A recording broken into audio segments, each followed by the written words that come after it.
This video is going to be a film study look at Kyle Hamilton's play during the Ravens' 37-3 win over the Seahawks in Week 9. Got 8 plays loaded up here for you to try to illustrate how he's just stacking up good weeks after good weeks and great plays after great plays, being where he's supposed to be, reacting quickly against the run. Anything that's a one-cut pass route, an out route, a slant, a post, a deep out, he's all over. It's got to be I don't want to say double move, it's got to be something that's change of direction. Pressure cut to one side and then back out to the outside. A whip route, China out, whatever you want to call it. Those are the only types of routes where I've really ever seen him this year lose connection with the receiver.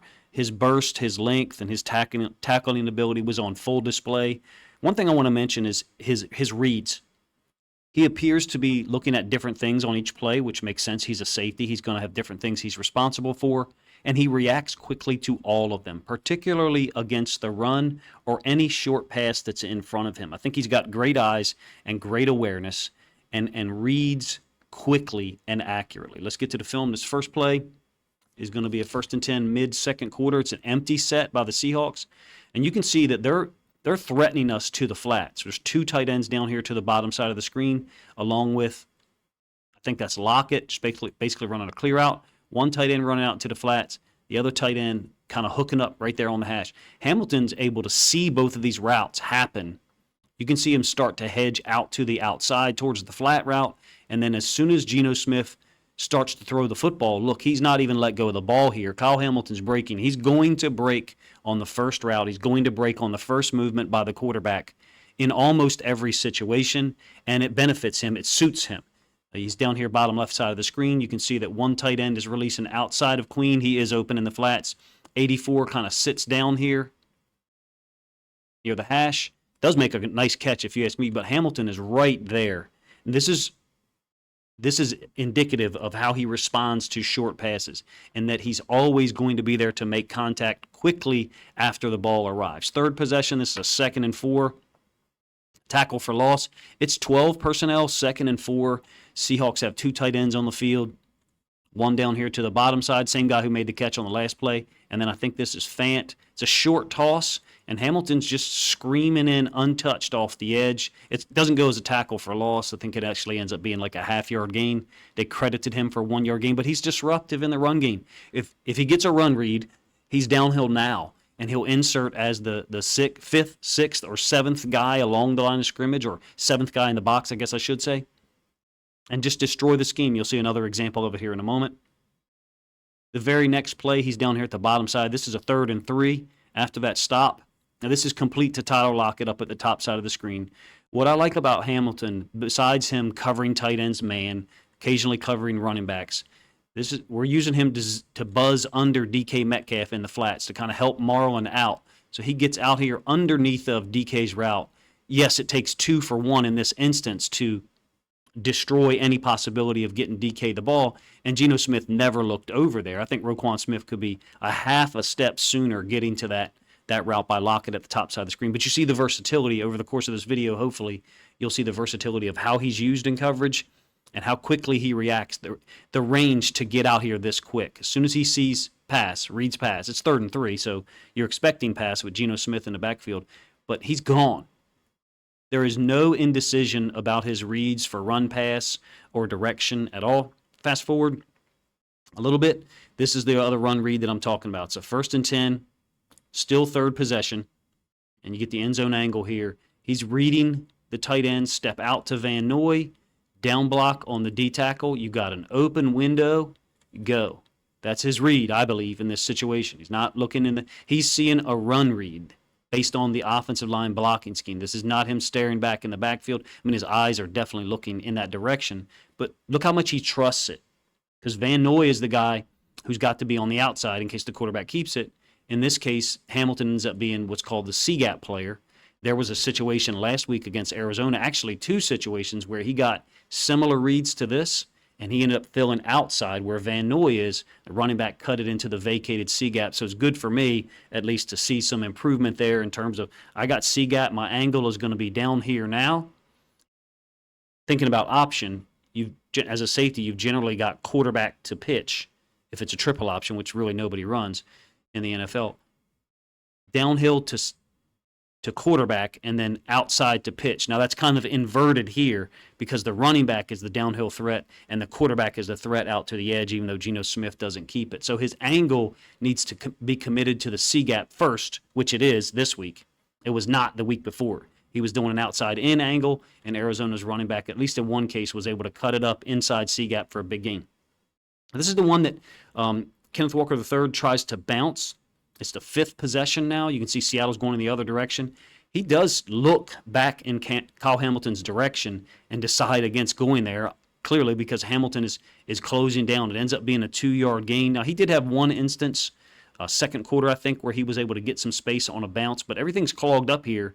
He doesn't like this option. He certainly didn't like coming downhill, so the only option he's left with is a bad one.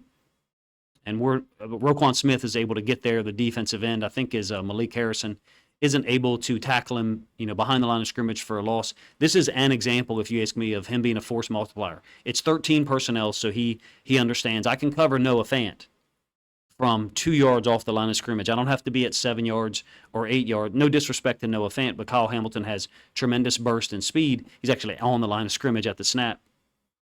I think it's a great illustration of how any defensive player, but particularly Kyle Hamilton, can disrupt a play and not get any credit for the statistical designation because he closed down so quickly on the backside. Kenneth Walker III sees it and understands he's not going to be able to bounce out the backside, takes it front side, 2-yard gain. Later on, I believe, same possession. He's on a blitz read here, and I'll give you the end zone angle. It's a completed pass, Tyler Lockett against Brandon Stevens up at the top side. It's a blitz read here. He had just communicated to Jadeveon Clowney. I edited out that portion of it, unfortunately. He had just communicated something to him, so this may be pre-planned, but we're bringing pressure. We're getting pressure on the quarterback. Kyle Hamilton's a part of that. He's a part of the coverage element, as you saw in at least one of the examples, and you'll see later when he almost gets the interception. He's also a part of the pressure element. And then he stops the run. I don't know what else we want in terms of a safety, a nickel safety. He's only got one interception this year. I think he had another one called back for penalty. Maybe I'm thinking of last year against the Saints. But I think he's playing extremely well, and I think the film from Week 9 proves it.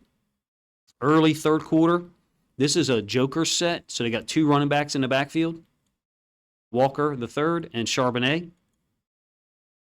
Charbonnet's going to motion out of there and do that weird motion back, split flow, and Hamilton's all over it. So what I mean by split flow is Charbonnet, who motions out, is going to go in one direction post-snap over here, and then the opposite running back, Kenneth Walker, is going to slip out into the flats. They're trying to challenge us to the flats where Patrick Queen is covering, and unfortunately for the Seahawks, we're not even covering with Patrick Queen. We're blitzing him, and so always stepping inside, off the backside of the tackle, and Queen has got quarterback, very similar to the run blitz I showed you 2 plays ago, where Hamilton closes the back door and Kenneth Walker III is not able to bounce it back out the backside.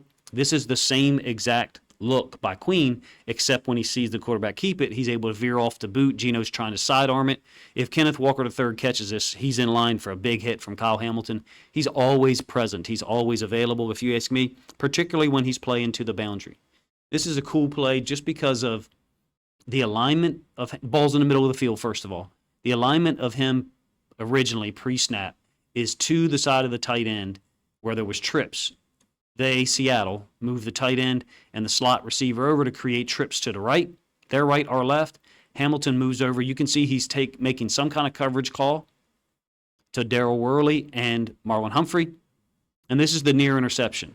The tight end chips out into the flat late is almost a pick six. It's a brilliant play, if you ask me. Just one of many that I feel like he made in terms of being at the point of attack against the run, against the pass.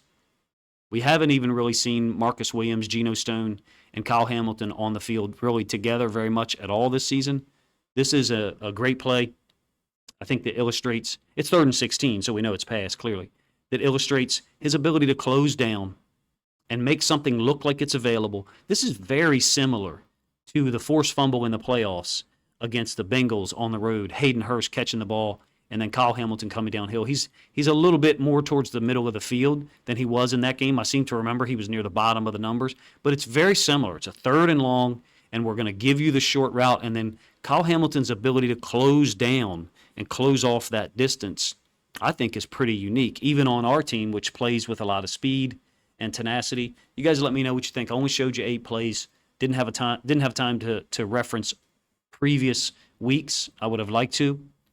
But I think Kyle Hamilton's playing even better than we saw last year because of the fact that he's moving around so much. Nickel, too high safety alignment. Haven't seen him as a middle of the field free safety so much, but we don't need him there because Geno Stone is doing so many wonderful things. You guys let me know what you think of his play in the comment section and how I broke down the plays or tried to evaluate them. If you think other Ravens fans would enjoy this content, this film study look at Kyle Hamilton's play in Week 9, then consider grabbing a link to this video, sharing it out on social media to help this content get more reach.